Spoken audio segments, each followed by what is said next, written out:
Viewers, আজকের বিষয় Bartholin cyst নিয়ে। ভিউয়ার্স, আপনার যদি ছোট বার্থোলিন সিস্ট হয়ে থাকে এবং সেটি যদি সংক্রমিত না হয়ে থাকে, তাহলে অনেক ক্ষেত্রে আপনি বুঝতে পারবেন না যে আপনার বার্থোলিন গ্ল্যান্ডে সিস্ট হয়েছে। কিন্তু যখন এই বার্থোলিন সিস্ট বড় হতে থাকে, অর্থাৎ আপনার বার্থোলিন গ্ল্যান্ডে সিস্ট যখন বেড়ে যেতে থাকে এবং সেই সিস্ট যদি সংক্রমিত হয়ে থাকে, তাহলে আপনি বুঝতে পারবেন যে আপনার বার্থোলিন গ্ল্যান্ডে সিস্ট হয়েছে।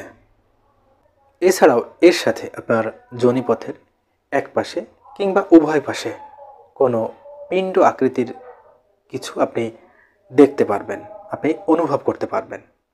ভিউয়ার্স, অসংক্রমিত ছোট সিস্টে অনেক ক্ষেত্রে অনেকেরই কোনো প্রকার লক্ষণ থাকে না, কিন্তু সংক্রমিত সিস্টে যে সমস্ত লক্ষণ থাকতে পারে সেই সমস্ত লক্ষণগুলোর ভিতরে এক নম্বরে যে লক্ষণটি আপনি বুঝতে পারবেন সেটি হচ্ছে আপনার যোনিপথের এক পাশে কিংবা উভয় পাশে কোমল পিণ্ড আকৃতির বেদনাদায়ক কোনো কিছু দেখতে পাও। দুই নম্বর যে লক্ষণটি সেটি হচ্ছে যদি আপনার বার্থোলিন সিস্ট সংক্রমিত হয়ে থাকে, তাহলে আপনার দৈনন্দিন অনেক কাজকর্ম করতে সমস্যা হতে পারে। বিশেষ করে আপনার ওঠা বসা করা, আপনার হাঁটাচলা করা এবং সহবাসে ব্যথা হতে পারে এবং অস্বস্তি লাগতে পারে। তিন নম্বরে যে লক্ষণটি সেটি হচ্ছে আপনার যদি বার্থোলিন সিস্ট হয়ে থাকে এবং আপনার যদি সংক্রমিত বার্থোলিন সিস্ট হয়ে থাকে, তাহলে আপনার বার্থোলিন সিস্ট হওয়ার পাশাপাশি আপনার ঘন ঘন জ্বর আসতে পারে। চার নম্বর যে লক্ষণটি সেটি হচ্ছে ভ্যাজাইনাল এরিয়ার বা যোনিপথের যে পাশে বার্থোলিন সিস্ট হয়েছে সেখানে লাল ভাব বা ফোলা ভাব দেখা দিতে পারে। বিশেষ করে বার্থোলিন সিস্ট যদি সংক্রমিত হয়ে থাকে তাহলে কিন্তু এই সমস্যা দেখা দিতে পারে। পাঁচ নম্বরে যে লক্ষণটি সেটি হচ্ছে অনেক ক্ষেত্রে বার্থোলিন সিস্ট যদি সংক্রমিত হয়ে থাকে সেখানে পুঁজ তৈরি হতে পারে।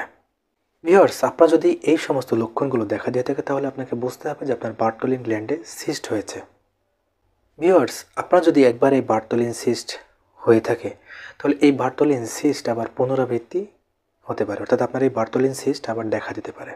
তাই আপনাকে অধিক সতর্কতা অবলম্বন করতে হবে এবং সঠিক সময়ে চিকিৎসা গ্রহণ করার চেষ্টা করতে হবে। একজন চিকিৎসকের শরণাপন্ন হতে হবে এবং আপনি যদি বার্থোলিন সিস্ট থেকে দূরে থাকতে চান বা বার্থোলিন সিস্টকে প্রতিরোধ করতে চান, তাহলে অবশ্যই আপনাকে কিছু বিষয় সতর্কতা অবলম্বন করতে হবে। পরিষ্কার পরিচ্ছন্ন থাকার চেষ্টা করতে হবে। বিশেষ করে নিজের শরীরের প্রতি আপনাকে অধিক যত্নবান হতে হবে।